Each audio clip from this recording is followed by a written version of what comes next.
Friends, welcome to channel. Karthigai Deepam சீரியல்ல ரொம்பவே பரபரப்பா போயிட்டு இருக்கு. ஒரு பக்கம் அபிராமி பாத்தீங்கன்னா கார்த்திக்கும் தீபாவுக்கும் கல்யாணம் பண்ணி வைக்கணும் அப்படின்னு சொல்லி முடிவு பண்ணியிருக்காங்க. கார்த்திக் தீபாவுடைய கல்யாணம் பண்ண வேண்டிய அந்த தாலி பாத்தீங்கன்னா அம்மன் பாதத்துல வச்சு பூஜை பண்றாங்க. இன்னொரு பக்கம் ரம்யாவை எப்படியாச்சும் இன்னைக்கு கண்டுபிடிச்சிடலாம் அப்படின்னு சொல்லிட்டு ரம்யாவோட திருட்டுத்தனத்தை தெரிஞ்சுக்கிறதுக்காக அந்த ஒரு ஃப்ளாட் ஓனர்கிட்ட போய் கேட்கும்போது லேண்ட் ஓனர் என்ன சொல்றாரு அப்படின்னு பாத்தீங்கன்னா, இல்ல இந்த மாதிரி யாரையுமே எனக்கு தெரியாதுன்னு சொல்லிட்டு அந்த வெங்கையா போய் சொல்லிடுறாரு.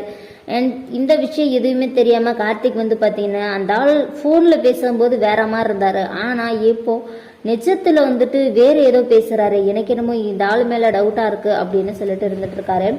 மைத்திலியும் மீனாட்சியும் ரம்யா பேசிட்டு இருக்கிறதெல்லாம் கேட்டுட்டு பயங்கர ஷாக் ஆகுறாங்க. என்ன ரம்யா, யார்கிட்ட பேசிட்டு இருந்த அப்படின்னு சொல்லி கேக்குறாங்க நம்ம மைத்திலி.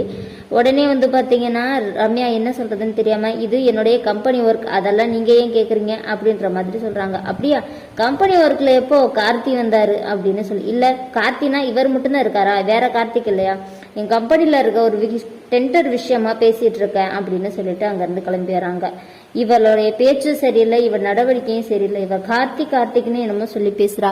அப்போ கண்டிப்பா கார்த்திக் இவளை பத்தின ஏதோ ஒரு விஷயத்த கண்டுபிடிக்க பாக்குறாரு. ஆனா இவ அதை மறைக்கிறதுக்காக திட்டம் போட்டுட்டு இருக்கா. சீக்கிரமே இவளுடைய முகத்தரையை கழிக்கணும் அப்படின்னு சொல்லிட்டு நம்ம மைத்திலேன்னு சொல்லிட்டு இருக்காங்க. அதுக்கு உடனே மீனாட்சி சொல்றாங்க, அதெல்லாம் நம்ம அப்புறம் பாத்துக்கலாம். கார்த்திக் தீபாவுடைய இந்த தாலி கழுத்துல மாட்டுற ஃபங்க்ஷன் மட்டும், தாலி போட்டுக்கிற ஃபங்க்ஷன் மட்டும் எப்படியாச்சும் நல்லபடியா நடந்துடணும். இதுல எதனாச்சும் இவளால குழப்பம் வந்துருமோன்னு தான் எனக்கு இப்ப ரொம்ப டவுட்டா இருக்கு அப்படின்னு சொல்றாங்க. கரெக்டு தான் மீனாட்சி, இவளை இங்க வீட்டுக்குள்ள விட்டாதானே, இவளை எப்படியாச்சும் நம்ம துரத்தி விட்டுறலாம். இவ மட்டும் இங்க இருந்தானா பிரச்சனை தான். இவளை துரத்தி விட்டுட்டோம்னா கண்டிப்பா நம்ம நினைச்ச மாதிரி எல்லாமே நல்லபடியா நடக்கும் அப்படின்னு சொல்லிட்டு மீனாட்சியும் மைத்திலையும் பேசிக்கிறாங்க. கரெக்டு.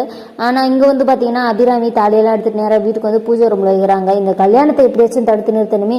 கார்த்தி மறுபடியும் தீபாக்கத்துல தாலி கட்டிட்டானா எப்படி நம்ம கார்த்தியோட மனைவி ஆகுறது, இது நடக்கவே கூடாது, இதை எப்படியாச்சும் தடுக்கணும் அப்படின்னு சொல்லிட்டு ரம்யா என்ன பண்ணலாம்னு யோசிச்சுட்டு இருக்கோம். பேசாம நம்ம அந்த தாலியை திருடிட்டா அப்படின்னு சொல்லிட்டு ரம்யாவுடைய மனசாட்சி அந்த இடத்துல சொல்லுது.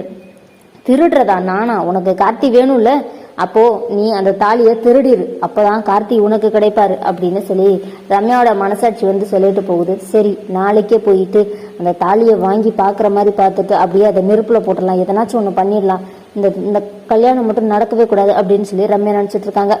செம்ம இன்ட்ரெஸ்டிங்கா போயிட்டு இருக்கு கார்த்திகை தீபம் சீரியல். இந்த வீடியோ உங்களுக்கு பிடிச்சிருந்தா லைக் பண்ணுங்க, ஷேர் பண்ணுங்க. தேங்க்யூ.